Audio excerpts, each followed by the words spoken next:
歡迎大家。喂，你又話家，你話大家，喂啊！救命！大家好，歡迎大家收睇《化妝界同人圍路》。咁咧，今日我哋嘅話題咧就係唔知大家喺工作上面咧有冇遇到一啲騎呢嘅上司啦、騎呢嘅客人啦，或者騎呢嘅同事啦。咁我哋咧其實做前線嘅工作者啦，或者係一啲 freelance 嘅工作者，即係自由工作者啦，都會遇到一啲唔同嘅客人嘅經歷㗎嘛，係咪？係。咁而我哋今日嘅話題咧就係、究竟嗰個人係客人啦，定係客人咧？係啦，咁啊，大家認為客人嘅定義啦，係買咗嘢先叫客人啦，定係未有金錢交易嘅都係叫客人咧？咁有時真係遇到啲客人咧，真係好客人嘅，咁有啲睇落就外表好正常啦，但係咧就去到臨界點嘅時候咧，就估唔到佢會究竟有幾癲啊？係啦，癲嘅，係啦。咁我哋開始入正題啦。好啊，完全外表睇唔出嘅。好，我哋今日咧就有5個小分享啦。係。第一個就係老鷹大戰 MUA。老鷹。老鷹大戰 MUA 喺現場直擊嘅當其時。咁其實咧以前咧我哋啲同事前線同事咧就會幫客收眉啦。係。咁話晒都大公司嘛，係咪？咁其實大公司咧收眉嘅規矩咧，你點都係要同個客分析咗佢個眉型啦，或者係你要大家攞咗個共識啦，跟住先至開始收眉嘅。咁其實咧現場嘅時候咧就好靜嘅，冇乜客嘅。咁啊個客咪同事咪喺度收眉啦。咁啊收完眉嘅時候靜靜地，突然之間聽到咧咁樣一聲，咁你發生做乜事啊？跟住嗰個客咧係將個台上面嘅嘢咧係一嘢咁掃晒落地下啦。跟住就好似癲婆咁樣，唔係好似啲男女朋友我諗佢應該係咁樣掃走晒，就掃晒。我好怕呢一幕嘅，就係因為當你要執嘅時候咧，好大鑊㗎。咁所有嘢都係五花四錢咁散晒落地下啦。當其時，跟住我心諗做咩事啊咁樣。咁啊下一幕咧，咁我呢個老鷹咧就直情係好似機場阿嬸咁樣喺個地下度點，咁喺度點。我冇得食熱超。其實咧佢咧嗰一刻咧，我唔記得咗佢係個同事幫佢畫翻堂眉啊，定係未畫啦。總之就未至於係去到咁大鑊嘅。咁跟住佢話：哎呀，我點見人啊？堂眉啊，點見人啊？咁樣咯。最後咧，你見到係畫得 OK 啊，定真係樣衰？我唔記得咗佢畫咗定未畫啦。總之就係有堂眉喺度啦。哦，即係已經有㗎啦。係啦，你冇得話細睇佢究竟係平唔平衡啊，定點樣啦。總之佢嗰一刻應該咧感覺上就覺得可能係個同事幫佢一係收得太幼啦，一係收崩啦，一係收短啦，一係呢樣嗰樣。咁同埋有好多時有。你收完眉就一定要畫眉㗎啦，大部分除非你係天生好濃密嘅啫。哇！佢真係點咗好耐，點咗勁耐，跟住最後咧真係冇辦法修復佢，因為佢已經係嗌到咧全場都聽到佢有正嗰場，跟住喺個地下度點，仲要係對住大門口嘅嗰一刻。係鋪頭嚟㗎，定係 counter 嚟嘅，對住個入嚟嗰個 counter 個位。咁啊最後真係要問嗰個揾 secure 嚟去調停啦。跟住個 secure 哥哥咧就行過嚟同佢傾咗陣之後，佢話其實即係最後我哋有啲咩係可以幫到你啊咁樣。佢突然間啦，哇咁喺度喊啊成嘅時候，即係噗一聲收聲，之後話你叫佢送晒成套數俾我，跟住嚇，你最終係想要套數，即係其實係想拗嘢，其實係想拗。係啊，佢可能已經諗咗呢個劇場好耐㗎啦。咁佢都用心良苦，係佢呢個編劇即係自編自導自演，我覺得 OK 喎，好好笑。係啊，總之係冇人可以嗌得佢停，成地都係嘢，佢就係瞓喺啲地，跟住瞓喺啲嘢上面。之後最後原來就係話你送晒套數俾我。咁 end up 咧冇理到佢㗎。咁跟住之後咧嗰個 secure 就同我哋傾啦，傾完之後咁真係冇可能送俾佢，因為先成套數嗰度幾多千蚊，我都唔敢唔記得咗。幾千？係幾千蚊㗎，個皮套係真皮嚟㗎，嗰陣時。跟住最後咧就話真係冇辦法啦，送到。跟住佢就發癲啦，話唔得，你一定要佢送套數俾我啊咁啦咁樣。佢講話或者咁樣啦，如果你都已經咁唔開心嘅話，我哋就一係報警啦。咁報警就搞掂咗呢件事先啦，睇下因為都要保障翻你嘅損失啦咁上嘅調停。但係個重點係咩咧？最後佢跑走咗。嚇！跑走咗？佢講跑走咗。佢咪覺得自己耐咗，佢跑走咗。佢得唔到套數之後，咁你話佢究竟有幾黐線？我唔係好明嘅呢單嘢，到最後佢就跑咗冇啦，完咗，跟住我哋咪執翻啲嘢就算咯。喂先，個收眉有冇俾錢啊？我唔記得啦，算啦，嗰個收眉。喂，都已經係好笑。但係佢跑咗呢下，好笑喎。係啊，一聲咁就跑走咗啦，跟住就我哋就話報警之後，佢就跑走咗。佢驚得滯，佢真係可能驚差人嚟到，佢面對唔到個差人。係啦，所以佢就走啦。唉，真係好笑呢啲客。跟住第二個呢個係我哋個主題叫做希蘇拉提啦。希蘇拉提係希蘇拉提嘅經歷啊！呢個咁咧，佢係好多年前㗎啦。嗱應該10幾年前啦，10幾年前。咁以前咧都仲係紙媒嗰個年代嘅時候咧，啲人咪好中意整雜誌啦，或者係睇唔會話真係興上網揾資料嗰啲㗎嘛。係。咁咧個客咧就走入嚟想收眉，又係收眉嘅呢單嘢。咁本身佢自己堂眉咧就希蘇拉提咁樣嘅，即係唔係冇眉毛，但係咧你要咁樣近睇先見到佢有眉毛。即係好幼啊，好疏啊，因為梳得嚟可以粗㗎嘛。係啊，但係佢梳得嚟幼嘅，總之係稀疏啦。係。然之後咧，佢就俾咗張相我，佢係剪報嘅，咁係李嘉欣，李嘉欣堂味嚟嘅。咁啊，李嘉欣仲要係10幾年前嘅李嘉欣，勁濃密嘅喎，佢嗰時極度濃密，咪係咯，濃密到好似唔使畫嗰啲嘅感覺啦，又好野生味啦。咁佢就同我講，我想收呢個味，可唔可以收完之後變成咁？跟住我話，收完之後你要畫嘅喎，如果唔畫可唔可以變成咁？首先你係咪咁先？話俾你聽，即係冇味點樣可以話到有味咧？係咯，同埋嗰時又唔興野生味噶嘛，話到。跟住之後佢就同我講話我可唔可以收完之後係咁樣？咁首先有時啲客我都覺得你要知道自己嗰個款係點樣，你揾翻啲類似嘅嘢啦，係咪？咁如果你真係要做差唔多嘅嘢嘅話，你就要畫嘅咯。係啊，係嘛？你唔畫你唔通直眉毛咩？係咪先？唔係而家好興咧，將咩啊？將嗰啲眉毛咧黐落嗰個睫毛嗰度咧，而家有冇見過啊？係啊，即係如果以前嘅話，係咪可以將啲睫毛黐翻落個眉毛？因為每一日都有新陳代謝，會甩根草翻去。係啊，佢哋而家係植落去嗰個睫毛。而家應該都係有得植嘅。好黐線！而家啲科技好犀利嘅，但係以前咧好多人都係咁㗎。嗱，我收得最多嘅相咧就係李嘉欣、張柏芝。全部勁濃密嗰啲味，全部都係天生濃密嘅味嚟嘅，即係仲要係勁冇味嗰啲人咧，通常先會有呢啲咁嘅要求。係啦，即係咧呢個咧就係一個我經歷嚟嘅，洗手體驗啊呢一個，咁啊都係近排發生嘅呢個。咁啊有一日啦，咁我就翻早啦，咁我就同經理一齊翻工嘅。咁啊開門冇耐之後咧，就有個男人入嚟啦，咁佢大概60零歲左右啦年紀，叔叔係一個叔嚟嘅，係啦。咁佢着住一對咧踩屎咁嘅拖鞋，踩屎咁即係而家有啲好林謝謝，係林謝謝嗰啲啦，係啦。咁啊跟住之後隻腳趾咧就捆晒啲黑邊啦，咁啊又着咗嘛。咁我已經覺得唔對路呢條友，即係仲要晨早流嚟呢度係咪得洗手，又着到咁樣喎，露出西褲咁啊，扯褲咯，佢着扯褲啲吊腳扯褲咁樣咯，即係好似啲精神病院行出。咁跟住之後呢個叔就話：你哋呢個咧洗手盆咧個設計好好喎，即係冇諗過咧喺一個商場嘅中間都可以擺一個咁樣嘅洗手盆喺度啦。可能想做一個喺屋企。係啦，跟住佢就話啦，佢話如果我屋企都可以咁樣咧，我哋呢個設計咧都幾好喎，都可以咁樣擺個洗手盆。我想你屋企冇廁所嘅咩？唔係啊，佢想要喺個廳中間嗰度整個洗手盆。可能係啊，跟住之後咧，係啦，咁啊跟住之後咧，佢就同我姐講：呢度可唔可以洗埋腳啊？係啊。咁點洗啊？你隻腳咁樣攬上去，係咪？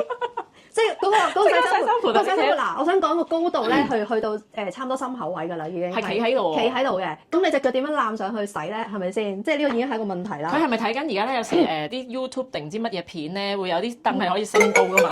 升高佢幫佢洗腳啊！係啊。跟住之後，咁我姐就話：呢度冇得洗腳，我哋只可以洗手嘅啫咁樣。跟住之後咧，佢就話：唔係啊，因為平時咧，我喺醫院咧啲姑娘會幫我洗埋腳㗎。擺明係辦卡啦，如果咁樣。跟住我唔知佢係咪醫院行出嚟，即係要可能間唔中復診或者剩嗰啲咧，跟住個我知啊，可能有一啲咧白卡咧，佢係唔使住療養院㗎。定係你哋呢度佢話個醫院，即係佢話醫院啦，佢話嗰度啲姑娘好好㗎，服務好周到㗎咁樣喎。跟住之後我就心諗你擺明係傻㗎啦咁樣。跟住之後咁我姐就冇再理佢。咁未完㗎喎，咁好啦。跟住之後以為即係洗走咗就算啦。咁好啦，早幾日我翻工喎，又見到佢喎。咁我之後佢有問題㗎啦。咁啊又係一早嚟，得我一個喺度。然後咧佢話姐姐啊，呢度可唔可以俾啲磨砂我洗手啊咁樣？跟住我話，咁我就執緊嘢，咁我擰住面見到佢，又係你。跟住之後我就滗咗根磨砂俾佢，你入廁所洗啊咁樣。跟住之後好啊，唔該，咁就走咗啦。跟住仲要佢又翻嚟喎，跟住又話可唔可以俾多根我啊？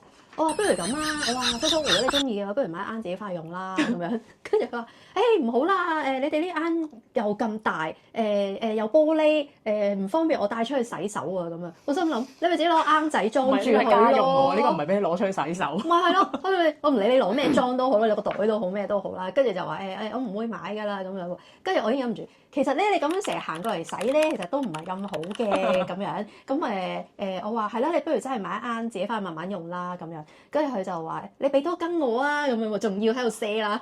跟住我話：真係最後一次㗎啦！我話你入廁所洗啦。跟住我再滗多根俾佢就廁所洗。你仲有冇再見過佢啊？呢排？跟住冇啦，呢排我冇翻，我就冇再見到佢啦。黐線！你哋㗎啦，你哋唔聽咧，叫實超到，即係有危險啊！你哋自己負責任啦。跟住洗埋腳嗰下係咪黐線嘅真係？跟住之後咧，下一個咧就一換一體驗，係啦，呢個好笑嘅。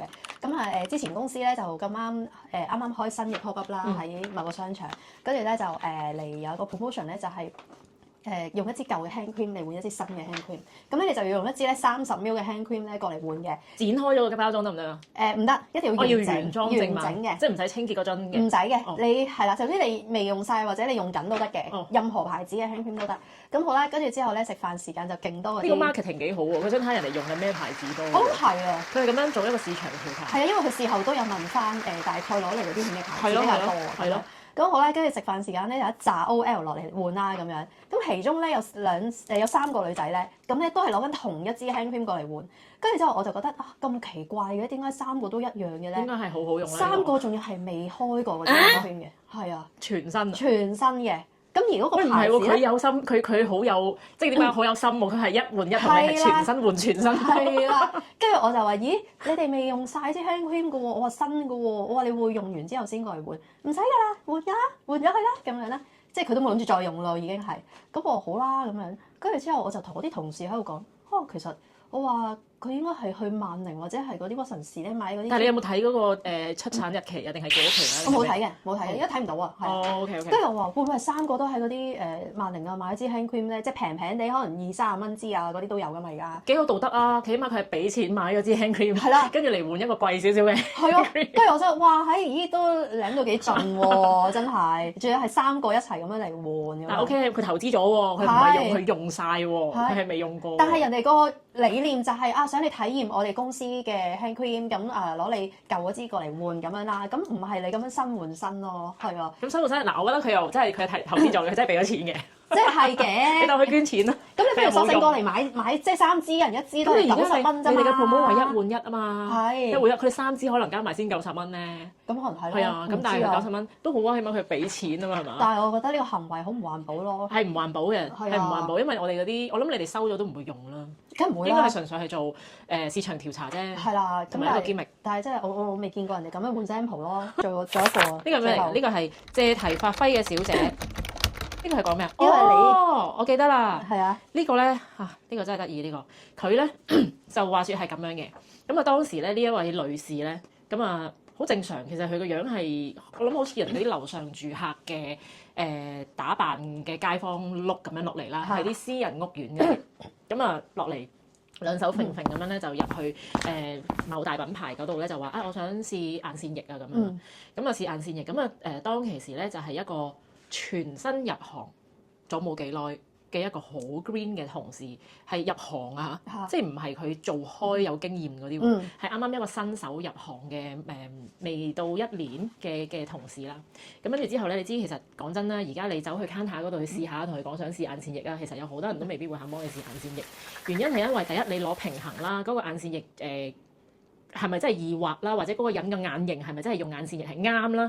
咁所以咧，大部分嘅前線同事咧都會建議你用眼線筆嘅，係眼線筆或者驚自己失手。係啦，冇錯。係啊。咁而呢個人咧好 specific 咁樣，我要試眼線液咁樣啦。咁而嗰個牌子嘅眼線液咧有好多汁嘅，咁啊變咗咧真係咁跟住試畫嘅時候咧，咁啊可能佢又驚啦，因為啱啱新入行，咁你又做前線，跟住又接觸客人又可能未必多，咁啊畫嘅時候咧就唔係話係一條咁 perfect 嘅線條啦。而我諗咧嗰個人個眼型咧都係有少少即係向下摺嗰一種咧，係會變咗好似 Nike Tick 咁樣嘅眼線啦。咁所以呢一啲嘅眼型佢又唔係話真係咁適合用眼線液。好啦，重點喺邊咧？就係佢畫完嗰條眼線之後咧，佢就破口大罵，講粗口啊，差啲講粗口㗎啦！我諗佢係破口大罵，佢話。